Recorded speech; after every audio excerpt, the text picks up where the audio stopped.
नमस्कार. तुमची रास मेष आहे आणि जन्म नक्षत्र भरणी आहे, तर तुमच्या भाग्योदयाला मदत करणाऱ्या दोन गोष्टी आपण दान करत असालच काही ना काही.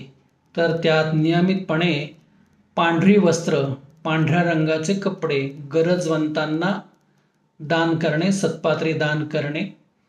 आणि त्यानंतर दोन वृक्ष, आराध्य वृक्ष तुमच्यासाठी आहे आवळा आणि भाग्यदायी वृक्ष आहे वेळू. या दोन वृक्षांचं संवर्धन, संगोपन तुमच्या कुंडीमध्ये, बागेमध्ये, अंगणामध्ये आपण जर केलं तर ह्यातून मिळणारी जी स्पंदनं आहेत, या सेवेतून आणि ह्या वृक्षांच्या माध्यमातून ती तुमच्या भाग्योदयाला मदत करतात.